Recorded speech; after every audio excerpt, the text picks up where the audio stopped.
Hey friend, Roger Christopherson here again with another first listen review. This one I was actually kind of excited to get. It's by Rob Moratti, or Moratti, I guess. I threw an extra letter in there. Rob Moratti. He might be known to some people as the singer of Saga, although I think he only sang on one album. I may be wrong there, but I think it was only one album. But he's been around for a long time. He had a solo band, I guess. It wasn't really a solo. I guess it was a band just named Moratti.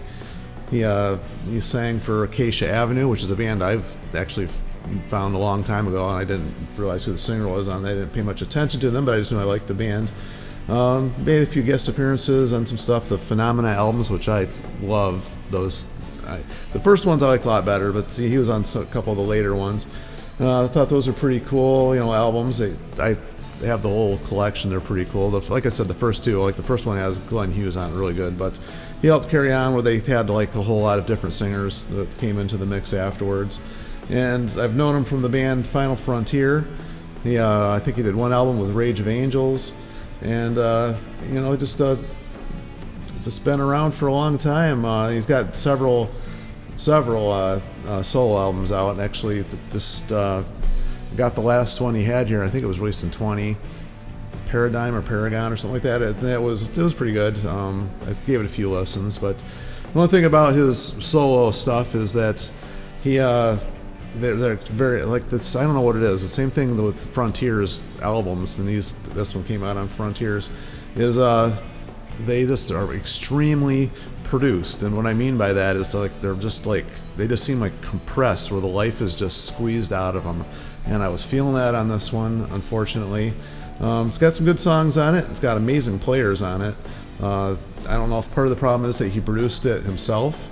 He mixed and mastered it all himself, which is weird because the worst quality of this album is the production on the vocals. That's just, man, I don't know.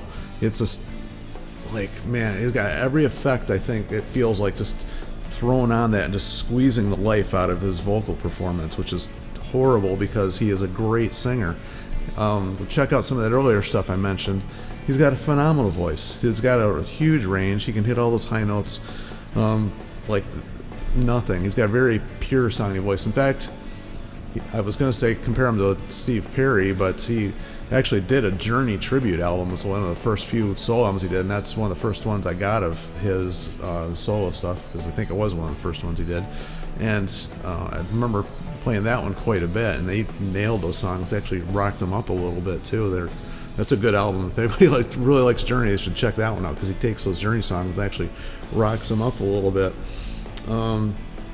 Probably the most noteworthy people that he has playing with him on this album is Joel Hoekstra, who most people might know from like Whitesnake or Trans-Siberian Orchestra. He is with Revolution Saints now. Is that the name of the band? The one with Dean Castronova. There's so many projects on this label. It's one thing. This label does a lot of projects. I think he just joined that one with Dean, because I remember watching a video here not too long ago, and I believe that's the one he just joined. But like I said, there's so many. There's another couple other projects he was involved with on this Frontiers label as well. So he's just constantly working. He did a bunch of videos I watched over the past couple of years with that Dino Jalusic. I don't know if I'm pronouncing that right either. I'm terrible with names, as anybody who listens to my stuff knows. He did some cool videos on YouTube with him. They recorded a bunch of classic rock songs. And, like Long Time Boston, I think he played on that one, and Jane. Did a bunch of songs like in that vein. And it was cool to watch, and he's an amazing player. I mean, just phenomenal to watch. It's like effortless for him to play. So anyway, enough raving about him.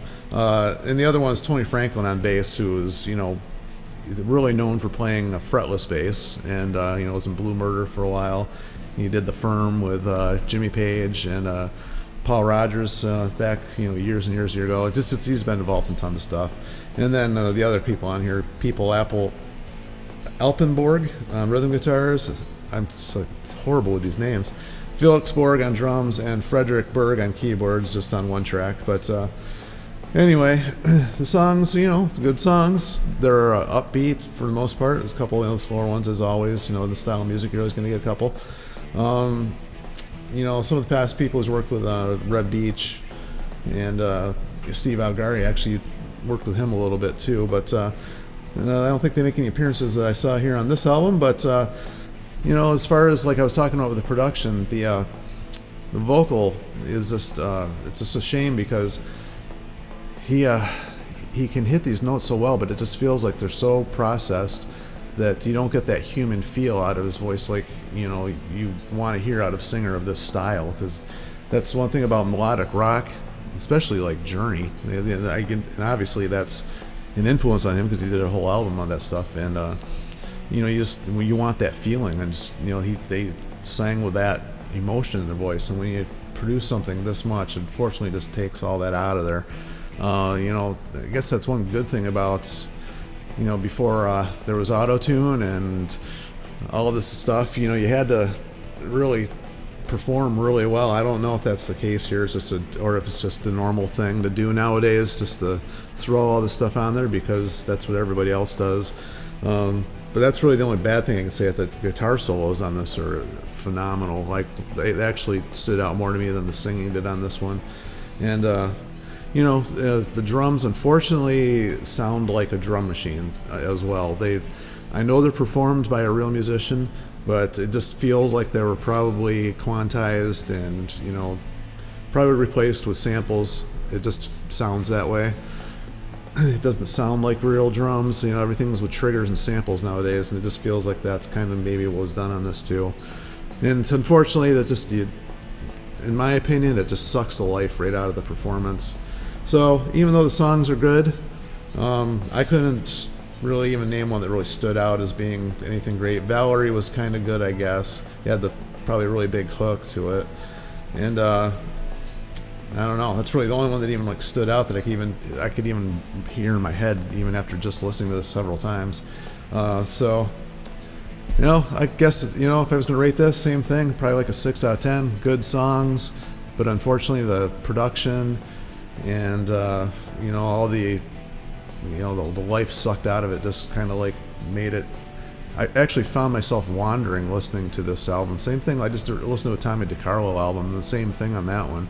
It just I actually had to go back and play the tracks I just listened to because I found myself just not even paying attention, just because it was like the same thing after one right after another, and that's not good. So unfortunately, it didn't live up to what I was hoping for. Actually, not really kind of close. And it's mainly just because of the production. So unfortunately, that's how I feel about this one. But anybody else out there has anything they want to interject if they've listened to it, they may have missed, or maybe they like it. Maybe somebody out there enjoys that type of production, but it's just not for me. But anyway, yeah, feel free to subscribe, share, and all that stuff, and talk to you on the next one. See ya.